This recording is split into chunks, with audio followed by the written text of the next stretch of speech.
Rooted in resilience, inspired by nature, powered by movement. The podcast where healing meets empowerment. Let's rise and thrive together. And now, here are your hosts, Scott and Melissa.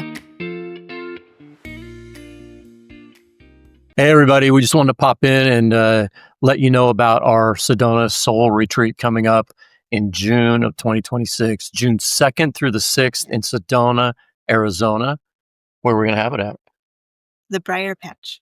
Briar Patch. Beautiful. It's just this amazing little nugget. Yeah. In Sedona, where you think the big red rocks, which you'll see those, of course, but then there's this little sanctuary of green. And one of my dear beings that just shared with me this morning that they will be attending, looked it up and was like, "Oh, that's my place." Yeah. They just like felt the connection, and it's very spiritual energy there, and we're excited for holding space for all of us to be in that frequency, that vibration. It's right on Oak Creek, and we were down there just a few weeks ago checking it out to ensure it was the right fit for our folks. And we are excited about this retreat. It's our second retreat, and we're on our way to selling out. So please check it out at Vital Edge Wellness Coaching Wellness Retreats. You'll see it at vitalwellnesscoaching.com, Wellness Retreats, and sign up. Bring a friend. There's plenty of room. If you'd like double occupancy, you can come down, and we have private cottages and a lodge setting. So that's it. It's exciting. Enjoy the podcast. Yeah, we'll see you there. Hello, everybody. Welcome into Rise and Thrive, a podcast by Vital Edge Wellness Coaching. I'm here with my co-host, Melissa. I'm Scott Sadler. And we have a very special guest today, Jean, who we're going to introduce in a moment. But first, Melissa's going to lead us through a mindful moment, as we always do. So we're going to sit back wherever you're at. So if you are driving or mobile, you can keep your eyes open, please. But otherwise, let's take a big sigh. And when that big sigh comes, I'm going to ask you not to sigh from the top of your chest, not to inhale from the top of your chest, but go down into your belly with me and inhale. And then just let it out. And you're welcome, if you're in a place to do so, to close the eyes or just keep a soft gaze open. And relax the jaw and soften the tongue.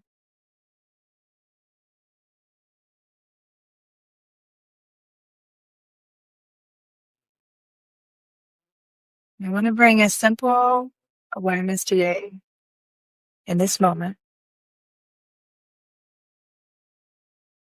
I want you to bring your awareness to the space below your rib cage.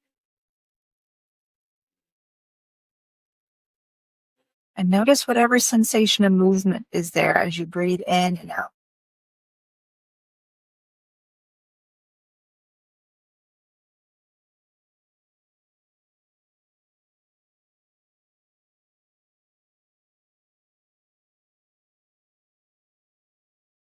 And then with your gentle influence to that space, to that breath, your breath,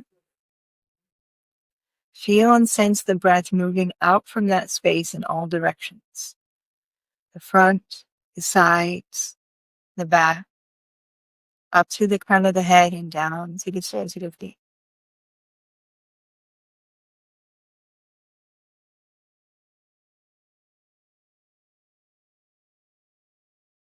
And we're just going to hang out there together for a few moments, just breathing in that space, feeling that energy, that breath, your breath flowing in all those directions, in and out.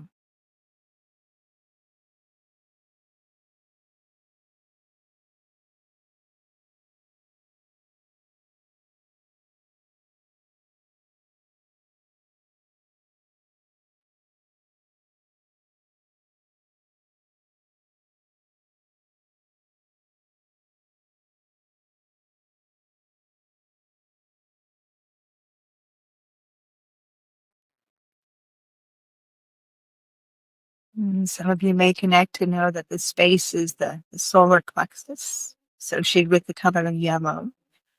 And this vibrant connection to our innate capacity to heal, ability to shine our light and step forth into our authenticity and our truth. And so take another big sigh with me from that space. When that sigh comes out, you're welcome to open your eyes. I just have to say that someone we're going to be speaking with today, I think, is shining their light very bright, and we want to share it with you today. Thank you very much. That was great. Good. Jean, welcome to the show. Thank you.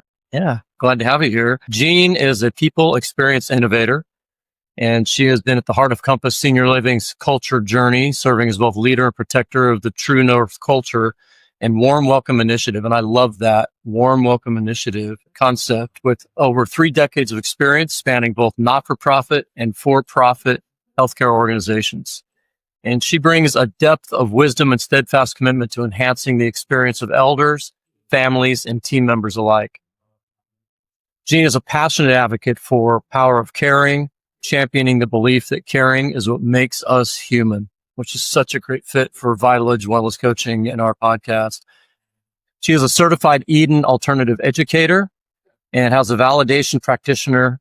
She is dedicated to uplifting individuals living with memory loss and empowering care partners and families with tools to honor each other's person's dignity and story. And this hits home for me, having a family member with Alzheimer's and also with Melissa, who has a family member with dementia. And this is a common thread in our families, and it's rough at times. And I was fortunate enough to meet Jean through some inquiry on some other business through Scott Sadler Coaching, and we got to talking, and I felt like we're old souls that we connected. And so I immediately sprung this podcast on her, and she happily said yes. And so we'd like to learn more about Jean and her story. And I understand you have a birthday coming up in December, and just a vibrant woman who is doing really good things in the world. Jean, Shining her light. Shining your light. And that's what we're asking people to do. So thanks for being here today. And we really appreciate you taking the time out of your busy day as an executive to come on the show. It's my pleasure. Thank you for inviting me.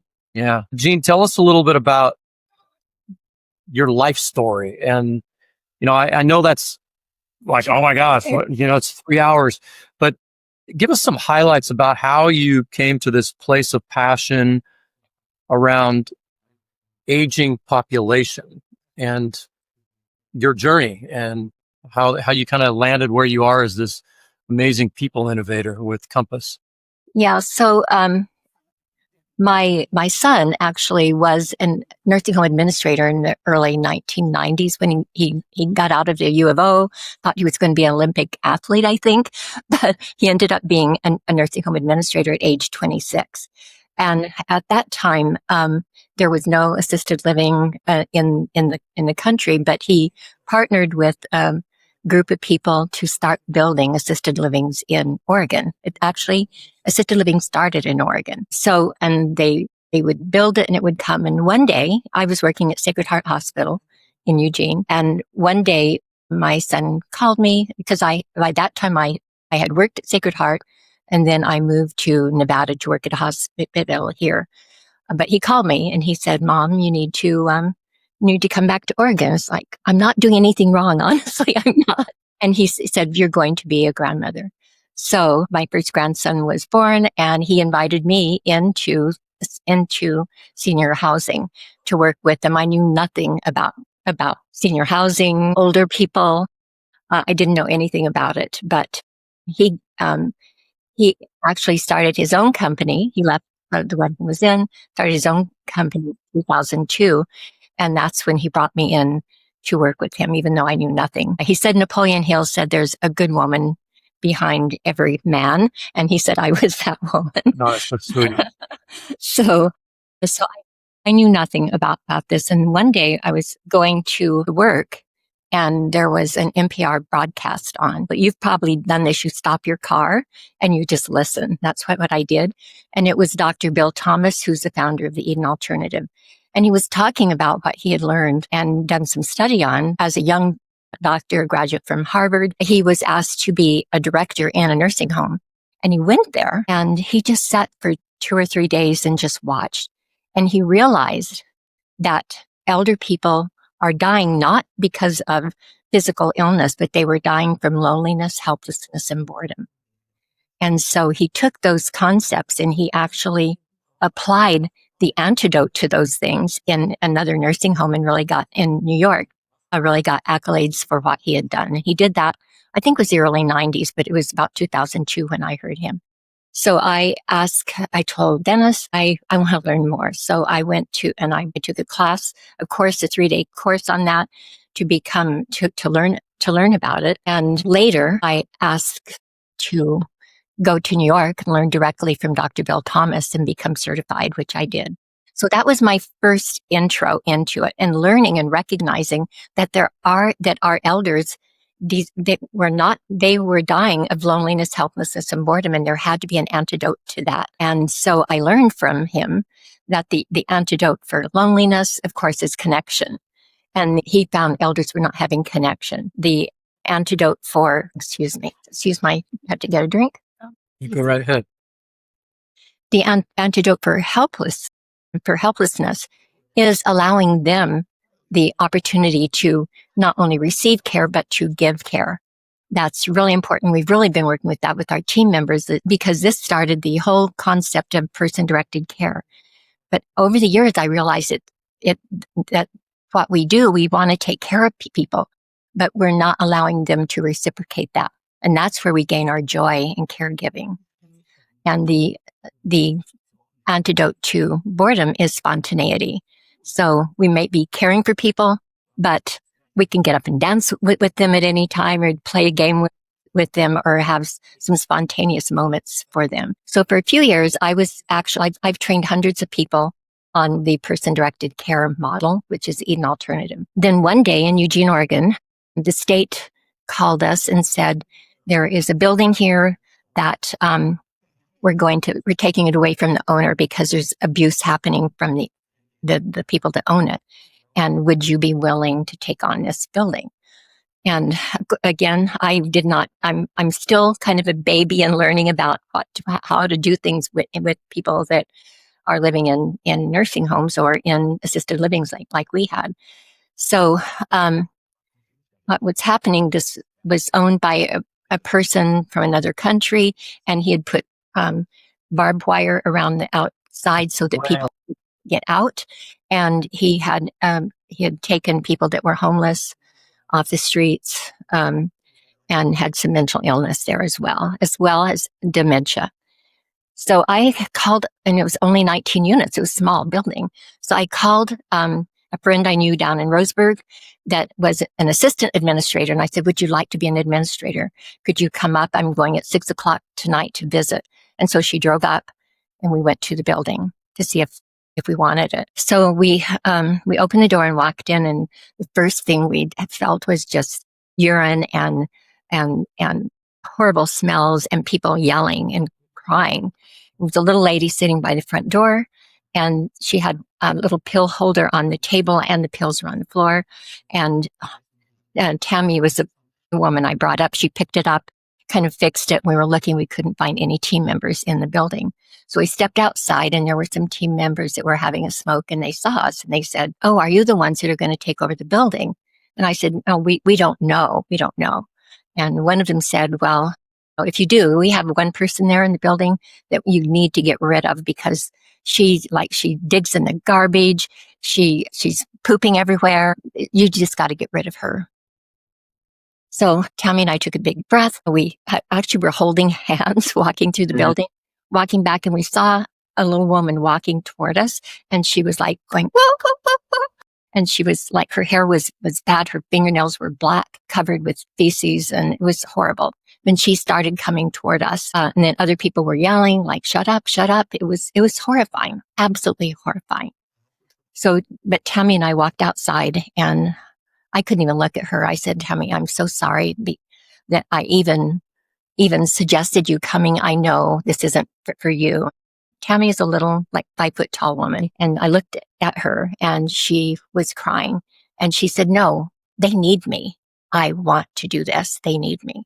And so we began the journey of learning how to work with people that have dementia. So in the meantime, we did work with the state to get mental illness out and everything. And it was down to maybe we had about 8 residents by the time we were able to get the demographic memory care. And so as we struggled with that, we were doing everything. I knew nothing about dementia, nothing. So we were reading books. We were trying to figure out what to do. And it was a small group. And I found this book called Validation Breakthrough from a woman in Ohio. And we were reading these together as a team. We're reading the book. And it was talking about how to validate people that have dementia. And it was really innovative stuff that we hadn't heard before.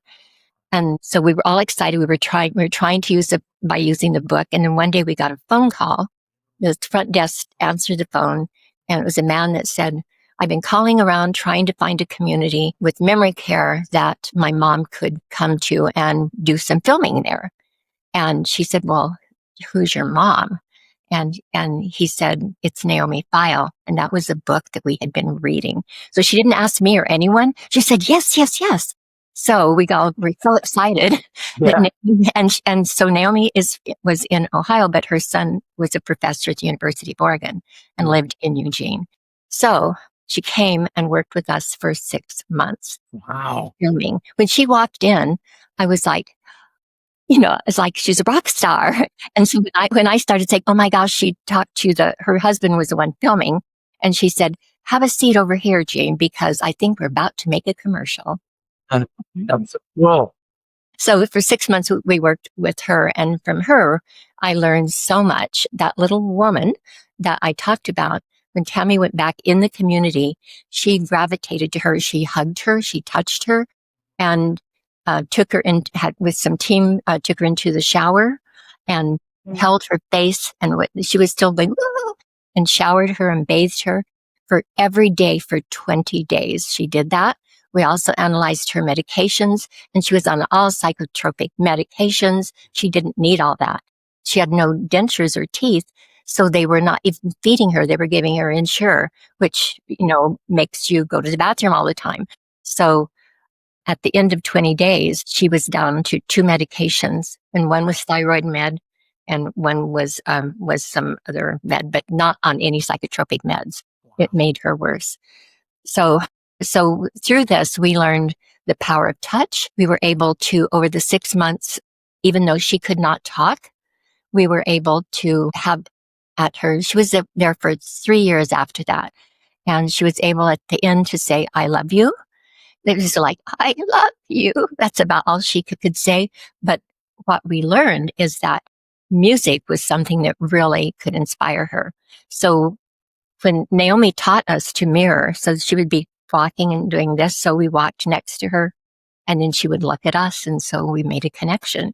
We also realized when people came in to do, especially gospel songs, she couldn't talk, but she was right in rhythm. So then we started walking with her and singing, you are my sunshine. And she would sing and we'd sing and she'd walk with us. So she was our project. But we not only learned that, we learned so much about therapeutic touch, the power of touch. If people want to go home, I want to go home, instead of like have the cookie or to redirect them, we say, tell us about your home. Tell us what you miss about your home, because deep down they know. We really learned that they are full, capable human beings that really can connect if we know how to make that connection. One of my most interesting persons was a man who was very sweet, just a sweet, kind person. And all of a sudden one day he started like yelling out, Dolly, Dolly, Dolly. And the care partner took his hand and said, let's go have a cookie. And he just started screaming more. And then she said, oh, she'll be back soon. And then he really started screaming. And I happened to be there. It was a building actually in Indiana. I happened to be there and went over and just held his hand. And I said, you're looking for Dolly? And he said, yes, and he started calling again. So I just started walking with him and asking, what color are her eyes? What do you love most about her? And talked with her. And finally we sat down and I did what's called the lover's touch, where you touch on the jaw and kind of lift up like for a kiss, and started saying, what do you miss most about her? And he said, I really miss her. She's been gone a long, long time, and she'd been gone for 20 years. So he was trying to say, I miss my wife. And we were trying to redirect or do the things that we think were the right things to do. So there's so many, many stories I could tell you about how beautiful when you use the power. First of all, as Dr. Thomas said, they are full capable human beings and they can direct their lives. And then secondly, what I learned from Naomi is how powerful it is to validate the person and help them really recognize that there is a connection, because Naomi says that if they don't have connection, they will not die in peace. Yeah. And so that's one of the most important things. So, and I was telling Scott about how intuitive I think they are when they have dementia, because it's more their limbic brain.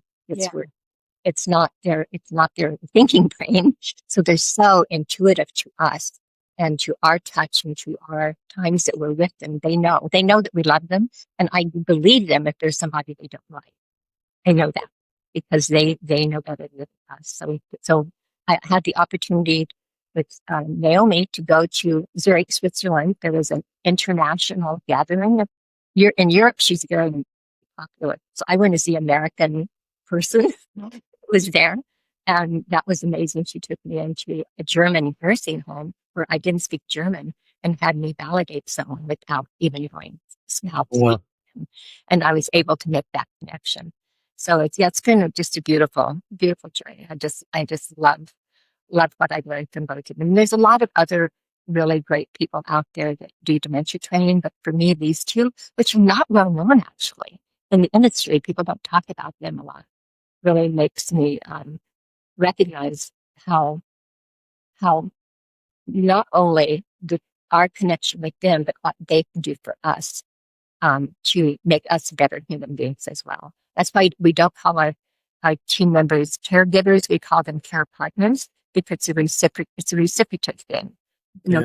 Let them massage your hands when you're putting on lotion. Let them massage you. Let them love you. Yeah. Jean, I'm struck by the synchronicities of how this all fell into place for you. Yeah. What kind of work did you do at Sacred Heart? I was actually business services director there. Okay. And the same thing when I moved to Vegas. Mm-hmm. So I managed, the registration folks and the billing people and some of the medical records too. Okay. Mm-hmm. And then you were guided back to Eugene. Go Ducks, by the way. Go Ducks. Right. And your son's journey, I'm interested in that too, maybe for another podcast, because that sounds very interesting too.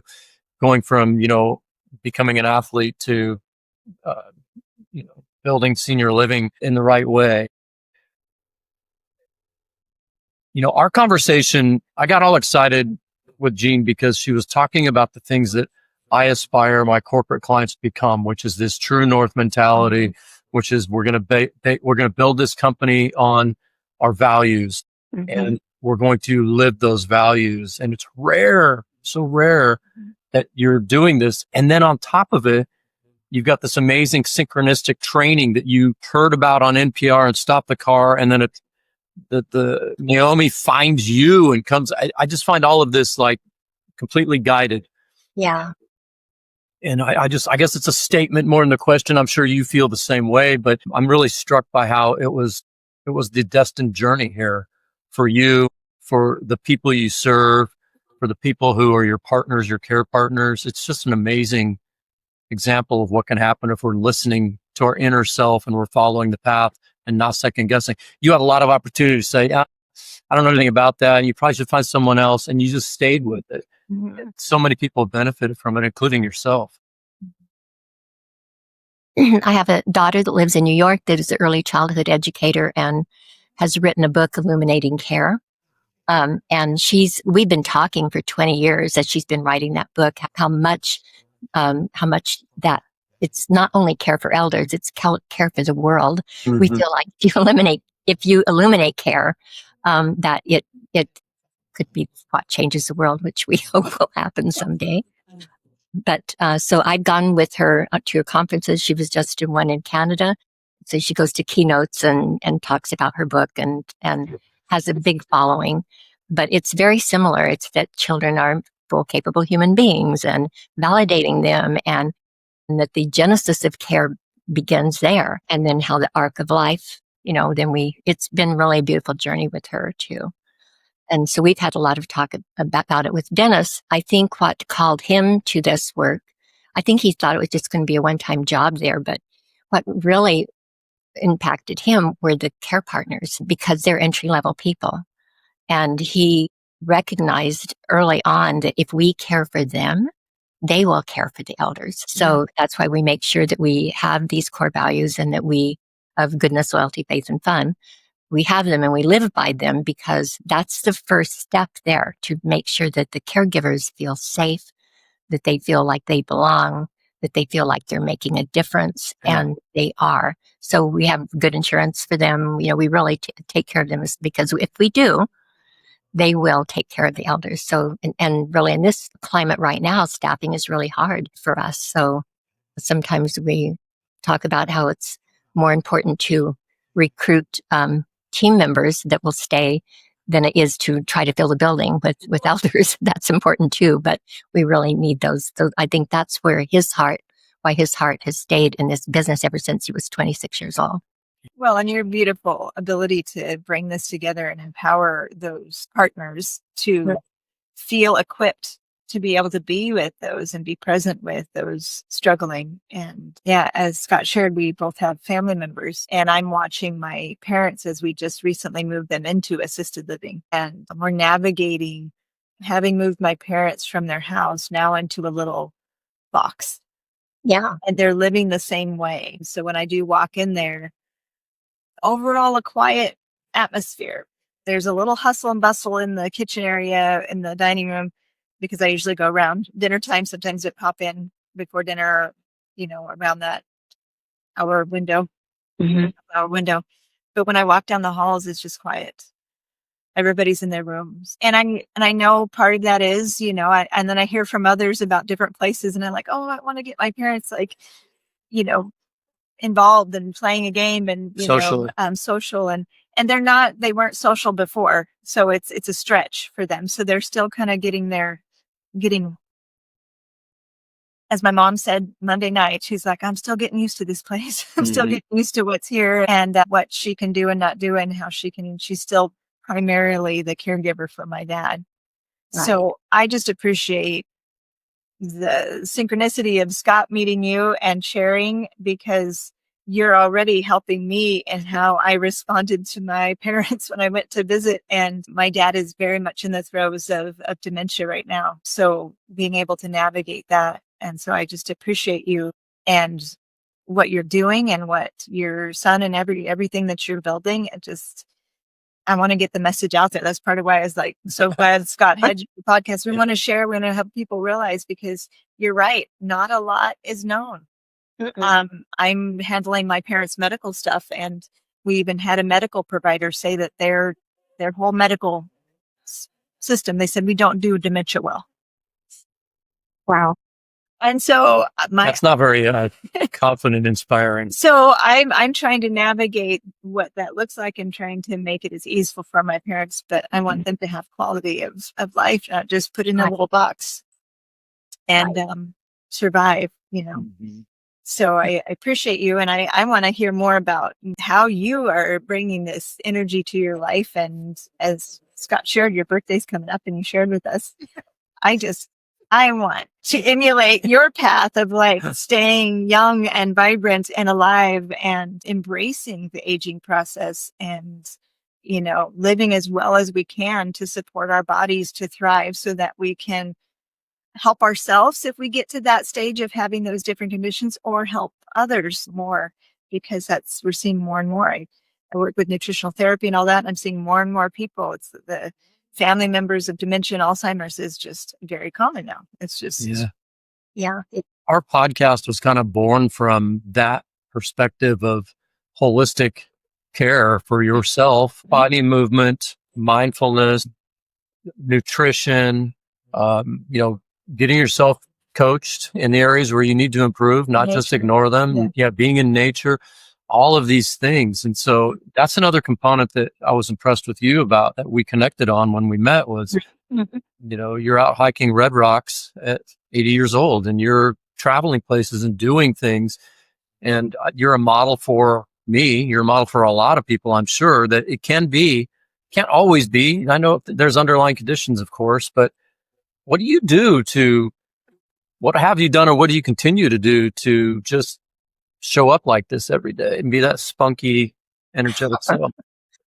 I'm not an athlete. I've never been an athlete. I have athletic children, and my husband was athletic too. But I'm a walker, and I'm a stretch, and I stretch, and I think for me, it's a lot of it is nature is so important to me. That's where my place is, that I feel safe, even in the desert of Nevada. But I think even more than that probably is just my attitude about life, I think, we can do all these physical things, and if we're still whining and complaining about maybe having a sore foot or whatever it is. So, I was lucky to have a dad that was very optimistic and reading to me from Power Positive Thinking when I was 5. I didn't know that.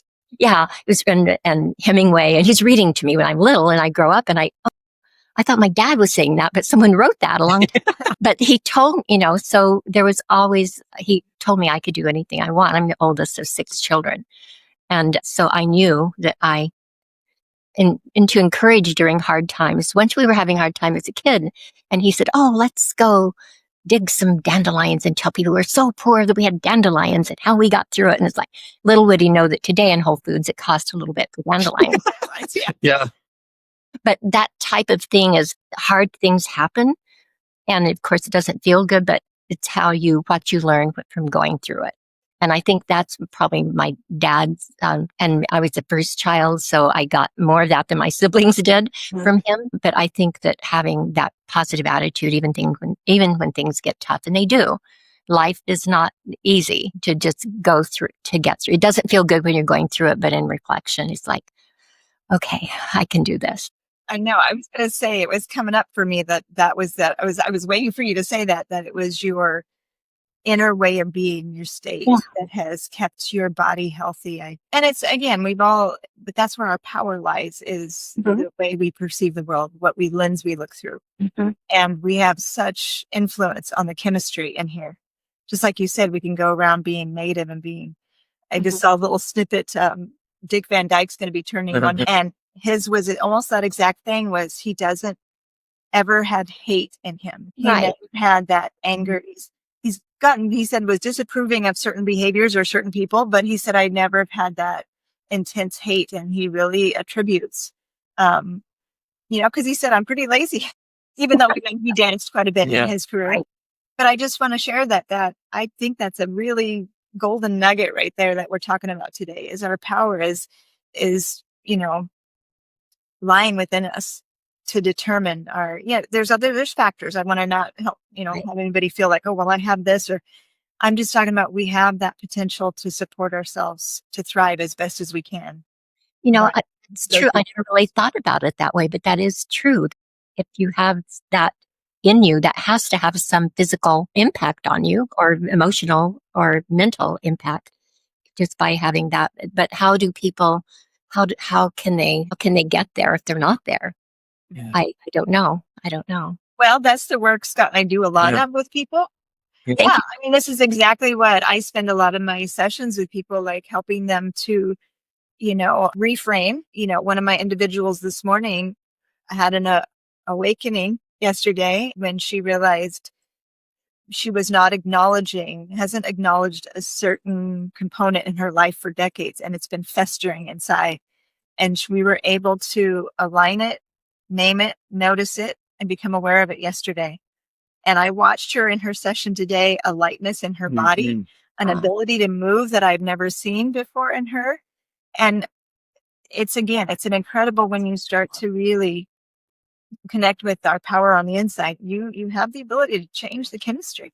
And it literally influences how your body's doing physically, mentally, and emotionally. And what what happens in here with the heart, the organs, and everything. They're taking on those emotions or the lack thereof of expressing them or whatever it may be. So that's the work we do, and that's what we just felt so inspired when Scott shared about you. I was like, this is exactly what we want more of in the world. We want people to be recognized and to realize their light can shine bright, that the chaos in the world doesn't need to dim your light. And the more we can join together and support that collective consciousness and that wave of gratitude that can be in all of us, even when it's tough. Yeah, that is so beautiful. And that's exactly what we need for our administrators and our home office team, Scott. Because and I didn't know it could be maybe, and you can help us get there. Yeah. But we think people get discouraged, they get frustrated, with all of the hard stuff they have to do every day. They may have a checklist of things to do, but then someone calls in sick and, a resident passes away and a family member has, that's going on all day long for them. Plus they have to run a business. They're the leader of the company. Plus they have other things going on in their personal lives. Don't forget. Exactly. Right. I think that so much, I mean, I won't go too much into this, but you sparked this somatic part that people don't really understand, that there's all kinds of parts of us that we need to address, all of them. When we deny certain parts of us, that shows up in ways that we can't always relate. It's like finding a water leak that is in your bedroom, but it's actually started in the garage. You would never think to start looking in the garage for a water leak, but that's how these things travel. They don't have a direct path. And so we like what you're doing for senior living and care partners and what your daughter's doing and bringing this up. That's the kind of work we're doing for a different audience. It gets so exciting. That's how this podcast was born, was because we started talking. We're like, we have got to talk about this in a public way.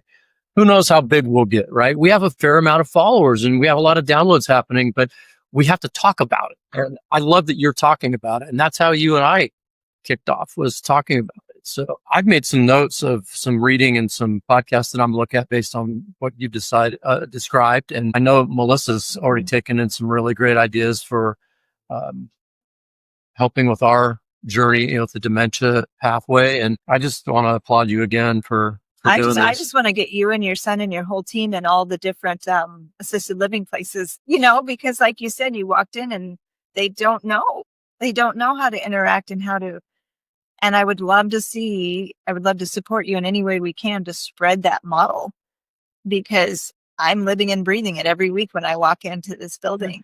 And I live with it every day in my house. Right. And I'm like, I even feeling the pit of my stomach driving up there, because I'm navigating my parents and I'm trying to learn myself how to be with them and support them and not think this is just them waiting to die.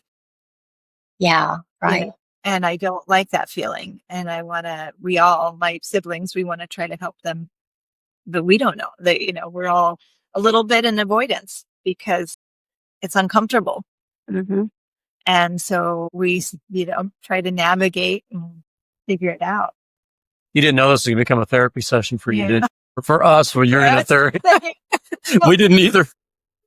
Well, I think the message around dementia that should get out there is for family education, as far as especially validation techniques, because there are all these stages where it's not like what the Alzheimer's stages, but the way she talks about it is that there's malorientation, which is the first part where you know who you are, where you are, and you know each other, but something's starting to happen, and maybe you hide your purse because someone might steal it, or so you know who you are. And then it goes into the next stage where you don't know where you are, and you're kind of in a dream world, kind of. And then you go through a stage where you're not verbal anymore, and then you have to use hand emotions. So if they're doing that, we can tell people why. And then, of course, the last part would be the vegetative state. But in all of those states, all of those different stages, you can make connections, and you can make a difference for them and for you. And I'll send you a couple of videos of Naomi File, Scott. Thank you. Share that. Yeah. Appreciate it. So if families could know that, and we could teach them that when they come into our communities, because we don't really do that. We can talk about it, but we we have not yet started. Kind of like when you drop your kid off at kindergarten, you have to have orientation. Sort of if you take your parents in, maybe you need orientation about what we do, how you can help us. So that's something that I'm working on right now to try to get that. I do too. I love that a lot. Yeah. And- Yeah, because we were just kind of lost. We're just kind of, Yeah, you talked about that. Mhm. Yeah. I know you said this was your first podcast. You're a natural.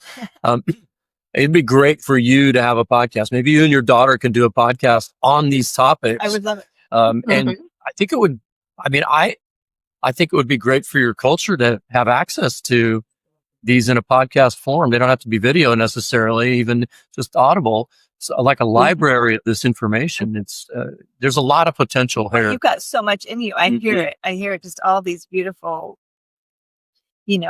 connections you've made and the ability to interact with people and make that connection. I feel inspired just listening to you. And I know there's more in you. I can feel it. Like you've got so much to share. Jean, would you share the story you shared with me about walking in and the lady hugging you? Yeah. So during COVID, my husband passed away and I kept working because all of our communities had a lot of problems going on during COVID, of course. And I walked into community in Roseburg, Oregon. And I always have this really good connection. For some reason, when they see me, it's like, hi, where have you been? I miss you. So I always can expect to get a big hug when I walk in. There's something that happens when I walk into a memory care. But this little lady came up to me and she gave me a hug and she said, oh, honey, my husband passed away too. So how she knew that, I don't know, except that intuitive grieving I might have been showing or something. Yeah. But I do think that there is, in Alaskan culture, when someone has dementia, they say that they are closer to God. Their mind is closer to God. And so I think there's, in other cultures, it's treated a little bit differently than the way we do, where we're kind of scared of it. And so, yeah, I think there's a lot of opportunity to educate everybody on this topic. Usually.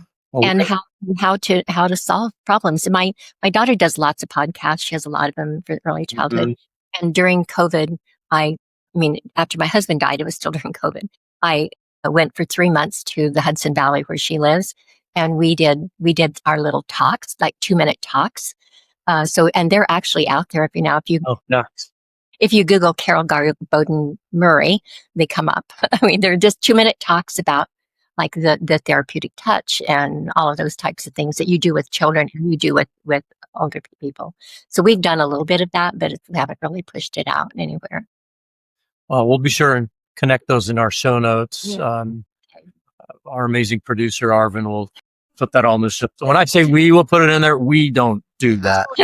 We have someone else do that. So maybe Carol and I should do a podcast. I don't know how to do the podcast, but that would be very simple. You just, anything you need from us, we can help you, but we're probably not the podcast people, but we figured it out. Help you get started. Yeah, we could help you. Jean, what is, we like to ask our guests, what is one leadership lesson that you've learned over your entire career that if you could impart to young leaders or established seasoned leaders, you would say to them?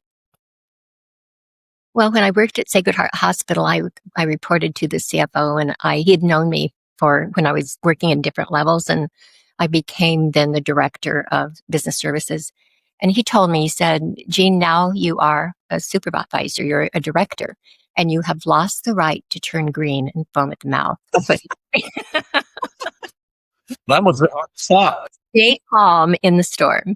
So he gave me that. And I think that's actually, I don't get too upset with people. That's probably my nature anyway, but that is true. If you're a leader, you have to present yourself in a totally, of course you connect with people, but you can't go there. Yes, that is one of the hardest things that emerging leaders have to face, especially if they're now the supervisor of the team they were once a colleague of, is understanding that is a shift that has to occur if you're going to be effective for the organizational goals and for yourself as a leader. So I love that so much. Jean, we appreciate you being here today. I can tell already we're going to have you back on. You've listed several things that I wrote down. I think that's an episode, and that's an episode. So if you're willing, we'll invite you back, and we'd love to talk to you again.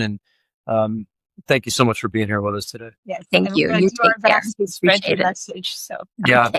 we're gonna do our best to get the word out about what you do and how you do it, and thank you all for being here today and listening. And like I say, take care of each other and don't forget to take care of yourself. And we'll see you next time here on Rise and Thrive. namaste. Thank you. Bye.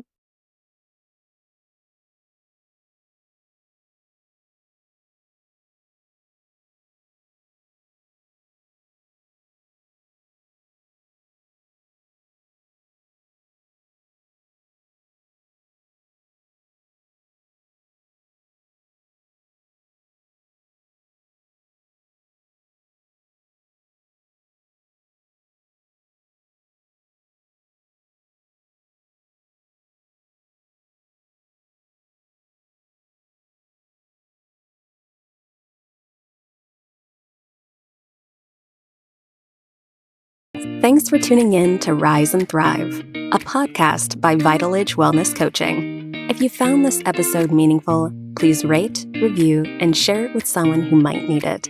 For upcoming retreats and to join the Vital Edge Wellness community, head to vitaledgewellnesscoaching.com. Let's rise and thrive together.